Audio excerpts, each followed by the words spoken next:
मंच पर आसीन सभी सम्मानित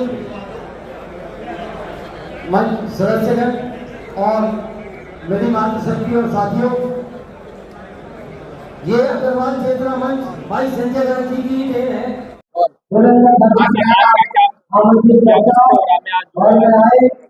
ऐसा है 6 मार्च को मेरे द्वारा लखनऊ में पार्टी की सदस्यता ली गई थी। तभी पार्टी के प्रदेश अध्यक्ष भूपेंद्र जी ने कहा था कि हमारे साथियों की जो सदस्यता है वो सहारनपुर में ही ली जाएगी। इसलिए उसके बाद टिकट के उसमें किसी का समय नहीं मिल सका और अब आज 4 तारीख को हमारे जो 40 साल के सफर में, राजनीतिक सफर में हमारा जो ग्रुप है और हमारे जो साथी हैं वो सभी लोग भारतीय जनता पार्टी की सदस्यता लेने का काम कर रहे हैं, जिसमें हमारे मुख्य अतिथि भारतीय जनता पार्टी के पश्चिमी उत्तर प्रदेश के क्षेत्रीय अध्यक्ष सत्येंद्र सिसोदिया जी उसमें रहेंगे और साथ ही यहाँ के हमारे उम्मीदवार आदरणीय लोग राघव मगनपाल शर्मा जी भी उसमें उपस्थित रहे। संजय गांधी, आप क्या जनता तहजीब की बात करते हैं, काफी वरिष्ठ नेता हैं आप।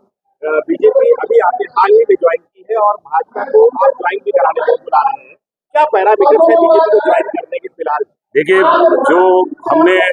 जिन पैरामीटर्स का केवल उल्लेख गद्य में किया जाता है, नारों में किया जाता है, परंतु कोई भी वैचारिक प्रतिबद्धता का अनुसरण किसी भी पार्टी के द्वारा नहीं किया जा रहा है। विपक्षी पार्टी के द्वारा सनातन धर्म को जिस तरह से अपशब्द कहे गए,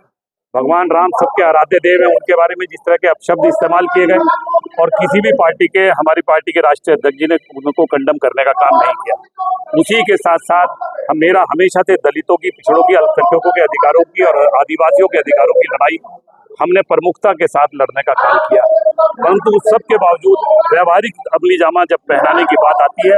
तो मैंने बहुजन समाज पार्टी और समाजवादी पार्टी की सरकार में भी देखा है कि जो न्याय उन्हें मिलना चाहिए वो न्याय उन्हें नहीं मिला। निश्चित रूप से ऐसे में माननीय योगी मोदी जी ने जो विकसित भारत का सपना दिलाने के लिए, स्वर्णिम भारत के निर्माण के लिए जो पंचसूत्र का संकल्प किया है कि अगर आप विकसित भारत बनाना चाहते हैं तो निश्चित रूप से गुलामी की मानसिकता के अंश को दिमागों से निकालना होगा। उसके लिए अपनी विरासत पर गर्व करना होगा।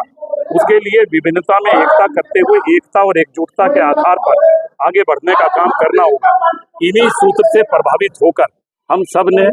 भारतीय जनता पार्टी की सदस्यता लेने का काम किया कि हम किस तरह से 5वीं अर्थव्यवस्था से तीसरी अर्थव्यवस्था बनने का काम किया जा सके और भारत को उस गौरवशाली इतिहास के साथ फिर पुनः सोने की चिड़िया और दूध की नदियां बहाने वाला राष्ट्र कहलाया जा सके। कितनी बड़ी तादाद में लगभग 2500 लोग यहाँ पर हैं जो अंदर और बाहर, वो सब लोग पार्टी की सदस्यता लेने का काम करेंगे, जिसमें सभी समुदाय के लोग होंगे। हमारे साथ कश्यप समाज के जिलाध्यक्ष धन प्रकाश कश्यप, हमारे वाल्मीकि समाज के जो ऑल इंडिया के उपाध्यक्ष भाई सोनी आजाद जी, हमारे साथ तमाम स्वर्णकार समाज के अध्यक्ष और इस सब के अलावा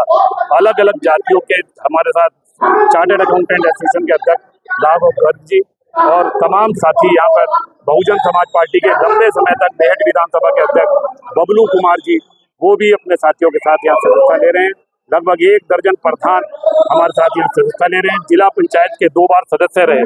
यहाँ भाई रामकिशन रामू जी जो बेहट विधानसभा के हैं, वो भी अपने साथियों के साथ सदस्यता लेने का काम कर रहे हैं। हमारे सहारनपुर नगर निगम के 2 पार्षद भाई राजीव अन्नू वर्मा जी और कलीम अहमद जो नूर बस्ती से हैं, वो भी अपनी सदस्यता लेने का काम कर रहे हैं। हमारे अल्पसंख्यक साथियों का मैं विशेष रूप से आभार प्रकट करना चाहता हूं कि डरा कर केवल अपने वोट बैंक की राजनीति के तहत इंडिया गठबंधन और समाजवादी पार्टी ने जिस तरह से उन्हें जोड़ने की कोशिश करने का काम किया है, आज 70 साल बाद सबका साथ, सबका विश्वास, सबका प्रयास, जितनी भी गरीब कल्याण योजनाएं उसमें उन तमाम सुपात्र लोगों को बिना किसी जाति और धर्म के भेदभाव के समुचित लाभ पहुंचाने का काम किया गया। सपना होता था पक्की छत का बनाने का, और उन्हें पक्की छत अगर मिलने की बात होगी तो वो संविधान के साथ खिलवाड़ नहीं है। अगर गरीब कल्याण की योजना में अनाज मिलने की बात होगी तो वो किसी भी रूप में संविधान के संशोधन की बात नहीं। अगर 55 करोड़ लोगों को आयुष्मान कार्ड देकर जो अपने घर की लेडीज अपने जेवर तक बेच देती थी, 5 लाख तक के लोगों को इलाज देने की सुविधा देने की बात होगी और उसमें हमारे अल्पसंख्यक समाज के साथी भी शामिल हैं, तो वो किसी भी रूप में भारतीय संविधान के परिवर्तन की बात नहीं है। इन सब के अलावा मैंने बहुत लंबे समय तक यहाँ अल्पसंख्यकों की सियासत की है। कुरान करीम में लिखा गया है कि जब झगड़े की जमीन पर पढ़ी हुई नमाज कबूल नहीं होती तो किस आधार पर बाबरी मस्जिद में सर्वे ऑफ इंडिया में के मोहम्मद साहब एक आर्कियोलॉजिस्ट थे